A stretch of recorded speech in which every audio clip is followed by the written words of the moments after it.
GO number 22ను gazette చేసి Singareni contract కార్మికుల వేతనాలు పెంచాలని ప్రభుత్వం సింగరేణి కాంట్రాక్ట్ కార్మికుల వేతనాలపై నిర్ణయం తీసుకోవాలని పిఎస్సిడబ్ల్యూ ఐఎఫ్టియు రాష్ట్ర ప్రధాన కార్యదర్శి తోకల రమేష్ డిమాండ్ చేశారు.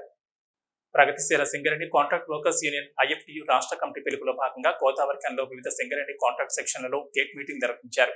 ఈ మీటింగ్ కు పిఎస్సిడబ్ల్యూ ఐఎఫ్టియు రాష్ట్ర ప్రధాన కార్యదర్శి తోకల రమేష్ హాజరై మాట్లాడుతూ తెలంగాణలో కాంగ్రెస్ ప్రభుత్వం ఏర్పడి నెలలు గడుస్తున్న సింగరేణి కాంట్రాక్ట్ కార్మికుల వేతనాలపై ఇంతవరకు నిర్ణయం తీసుకోలేదని, ఇప్పటికే ఐఎఫ్టియు కమిటీ ఆధ్వర్యంలో ప్రభుత్వ ప్రతిపక్ష నేతలందరికీ, కోల్డ్ బెల్ట్ శాసనసభ్యులందరికీ, కోల్డ్ బెల్ట్ మంత్రులందరికీ సింగరేణి కాంట్రాక్ట్ కార్మికుల స్థితిగతులపై వివరిస్తూ వేతనాలు పెంచాలని వినతి పత్రాలు ఇవ్వడం జరిగిందన్నారు.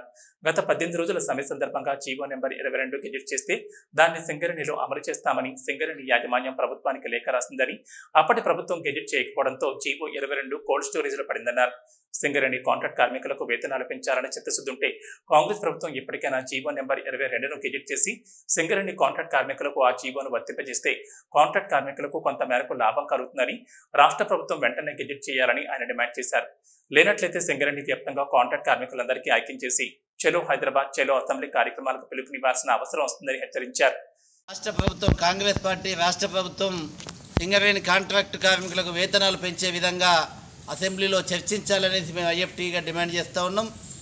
జీవో నెంబర్ 22ను ఇప్పటికైనా గెజిట్ చేసి ఆ జీవోను సింగరేణిలో పనిచేస్తున్నటువంటి కాంట్రాక్ట్ కార్మికులందరికీ కూడా అమలు చేసినట్టయితే వారికి న్యాయం జరిగేటువంటి అవకాశం ఉన్నది. గత 10 ఏళ్ల టీఆర్ఎస్ ప్రభుత్వం ఆ దిశగా జీవో నెంబర్ 22ను గెజిట్ చేయలేదు.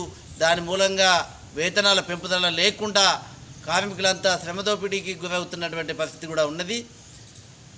రేవంత్ రెడ్డి ప్రభుత్వం ఇప్పటికైనా జీవో నెంబర్ 22ను గెజిట్ చేయాలని మేము ఐఎఫ్టీగా డిమాండ్ చేస్తా ఉన్నాం. ఇంకా ఈ సమావేశాల్లో పిఎస్సిడబ్ల్యూ ఐఎఫ్టియు డివిజన్ అధ్యక్ష కార్యదర్శులు కొయ్యడ శంకర్, మాట్ల సమయ్య, రామకొండం రీజియన్ నాయకులు R Kalavathi, M Satish Kumar, R Srinivas, Errala Saraiah, P Rajender, Koyyada Venkatesh, Padma, Gundla Posham, Gotte Lakshminarayana, Anjaiah, Savitha, Sammakka, Lakshmi, T Shankar, Ramesh, Shanikarapu Krishna, Chinnaiah, Venkatesh, Jannarap Madhu, Koyyada Suresh తదితరులు పాల్గొన్నారు.